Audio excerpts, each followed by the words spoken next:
تیسری طلاق کے بعد عدت ہے لیکن رجوع نہیں ہے، اور عدت کے بعد بھی رجوع نہیں ہے۔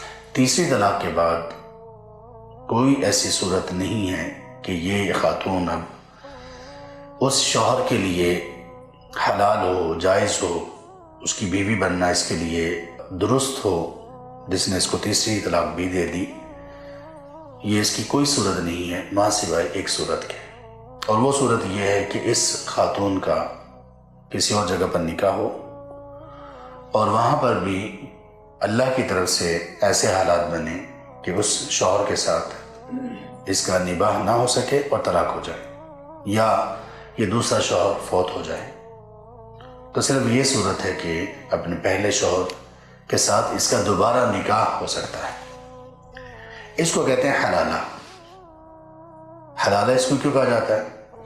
اس کو حلالہ اس لیے کہا جاتا ہے کہ یہ اس بیوی کو، اس خاتون کو پہلے شوہر کے ساتھ نکاح کرنے کے لیے حلال راستہ اسی سے فراہم ہوتا ہے۔ تو یہاں پہ الفاظ بھی وہی ہیں نا، فلا تحل لہ۔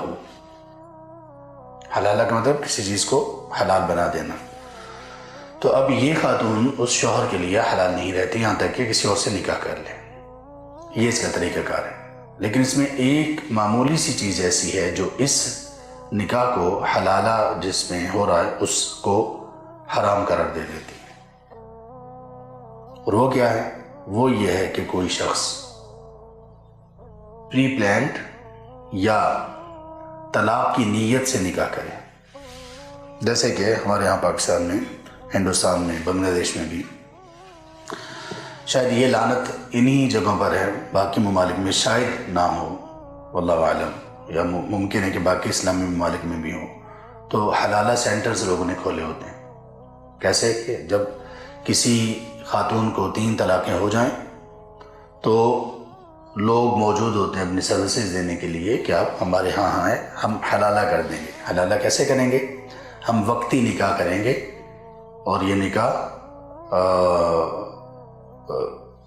ایک مدت کے لیے، 1 ہفتے کے لیے، 2 ہفتے کے لیے ہوگا، یا 1 رات کے لیے، یا 2 راتوں کے لیے، 3 راتوں کے لیے ہوگا، اور اس کے بعد طلاق دے دیں گے۔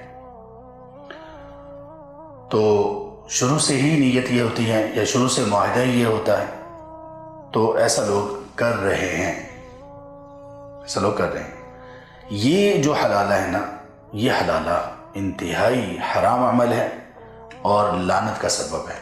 کرنے والا، کروانے والا، دونوں ہی اللہ کی لعنت کے مستحق ہو جاتے ہیں۔